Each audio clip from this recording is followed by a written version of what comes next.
겨울방학 어떻게 보내야 할까? 겨울방학이 다가오면 대부분의 학생은 부족했던 학업을 보완하거나 내년도 학업에 대비하여 공부를 할 계획을 세우곤 합니다. 그러나 학업 계획을 세우기에 앞서 자신을 돌아보는 시간을 가져보는 것이 좋습니다. 이를 바탕으로 지원 전형과 대학, 학과들을 고민해 볼 수 있으며 방학 기간과 내년도의 공부 계획을 세울 수 있습니다. 1. 학교 생활 돌아보기. 나 자신을 객관적으로 바로 보기. 교과 성적과 모의고사 성적. 교과 성적은 학생부 교과와 학생부 종합 전형에서 중요한 평가 자료입니다. 자신의 성적에서 우수한 과목과 부진한 과목을 파악 후 부진한 과목의 성적을 보완할 수 있도록 학습 계획을 세우기 바랍니다. 모의고사 성적은 수시 및 정시 모집 지원 대학을 결정하는 중요한 기준점이 됩니다. 전체 영역 중에서 자신 있는 영역이 있다면 수능 최저 학력을 충족할 수 있는 가능성이 높을 것입니다.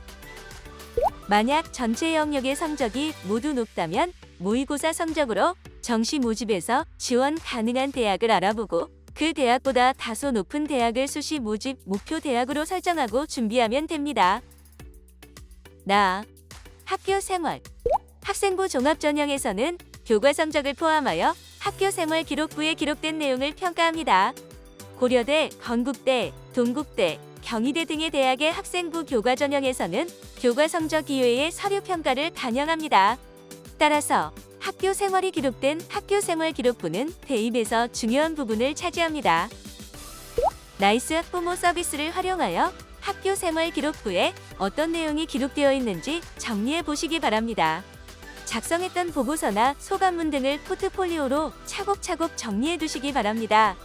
내년도 활동 시에 전년도 활동을 심화시키거나 연관성 있는 활동을 하는 것이 좋기 때문입니다.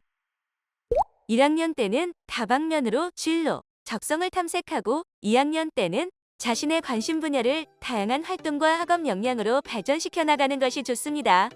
스스로 노력했던 사항을 찾아서 다음의 예시와 같이 기록할 수 있습니다. 예시 관심학과, 생명과학 관련 학과. 위와 같이 표를 작성함으로써 내년도의 활동을 계획해 볼 수 있습니다. 학교 행사에 적극 참여하는 것도 좋지만 학교 생활기록부에 기재되는 글자 수에 제한이 있기 때문에 의미 있는 행사들을 정해서 참여하는 것을 추천해 드립니다. 대부분의 고교에서 연간 행사 계획이 크게 변하지 않으므로 올해 행사 계획을 바탕으로 내년도 활동 계획을 세워놓고 내년 3월이 되면 공개되는 행사표를 참고하여 일부 수정할 수 있습니다. 2. 대입 지원 전형 알아보기. 방학 동안 자신이 주력할 전형도 고민해 보기를 바랍니다. 교과 성적, 모의고사 성적을 살펴보고 학생부 교과 전형, 학생부 종합 전형, 논술 전형, 수능 위주 전형 등 각 전형 요소별 경쟁력을 객관적으로 파악해 보기를 바랍니다. 또한 진학하고자 하는 대학이나 학과의 전형 방법 및 전년도 합격자 성적 분포를 확인해 보기를 바랍니다. 현재 성적으로 합격 가능한 대학의 성적을 확인한 후 앞으로 노력해서 도전 가능한 목표를 설정할 수 있습니다.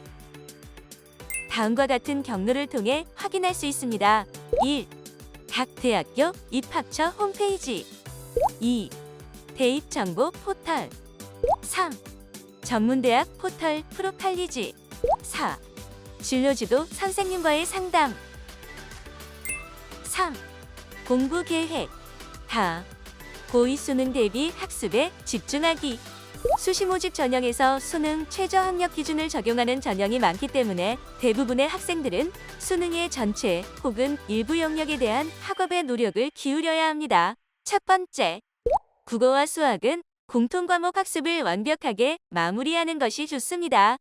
수능에서 선택 과목의 비율은 25%, 공통 과목의 비율은 75%이고 공통 과목에서 변별력 있는 문항이 출제됐기에 공통 과목에서 좋은 점수를 받아야 높은 표준 점수와 등급을 받을 수 있습니다. 두 번째, 국어와 수학의 공통 과목의 학습이 완성된 학생들은 선택 과목에 대한 공부를 미리 해두는 것도 좋습니다. 고등학교 3학년 1학기가 수시 모집에 반영되는 마지막 학기고 석차 등급이 산출되는 과목이 대부분 소수 과목에 불과하므로 학생들의 상위 등급에 대한 경쟁률이 치열할 수 있기 때문입니다. 세 번째, 겨울방학 동안 가장 학습에 매진해야 하는 영역은 바로 탐구 영역입니다. 탐구 과목은 자신이 잘할 수 있는 과목, 좋은 점수를 받을 수 있는 과목을 선택하는 것이 좋습니다. 현실적으로 방학 기간에 2개의 탐구 과목을 완벽하게 학습하기에는 무리가 있다면 한 과목만이라도 개념을 확실하게 익혀 3월 학력평가에서 실력을 점검할 수 있도록 해야 합니다. 학기가 시작되면 학교 생활과 수시 모집 전형 준비 등으로 수능 공부에 시간을 투자하기 어렵기 때문에 탐구 한 과목을 완성한다면 고3 1학기에 다소 여유가 생길 수 있습니다. 고1 취약 과목 보완 2학년 과목 예습하기 국어, 수학 2학년부터는 교과 학습량이나 범위가 많이 늘어납니다.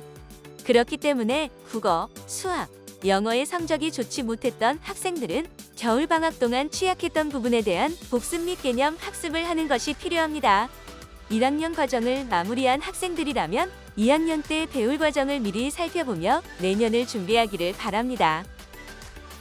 영어. 학년이 올라갈수록 국어와 수학에 밀려 상대적으로 영어 공부를 소홀히 하는 경우가 많습니다. 따라서 시간적 여유가 있는 겨울방학에는 어휘, 어법, 독해, 구문 등 모든 영역의 개념을 확실히 잡아야 합니다. 특히 영어는 단어, 암기가 핵심이므로 매일 정해진 양을 암기하고 테스트를 진행하며 어휘력을 높이기 바랍니다. 과학. 과학 과목을 3개 이상 선택한 학생들은 과학 과목 중 가장 어렵다고 생각되는 과목을 방학 동안 미리 공부해 보는 것이 좋습니다. 내년에 새 학기가 시작되면 수업을 따라가면서 심화학습까지 하기에 벅찬 경우가 발생할 수 있습니다. 따라서 미리 어떤 내용을 배우게 되는지 파악한다면 내년도 과학 수업 시간을 훨씬 알차게 보낼 수 있을 것입니다. 시간은 누구에게나 공평합니다. 이를 잘 활용하셔서 의미 있는 방학 기간이 될 수 있기를 바랍니다. 응원합니다.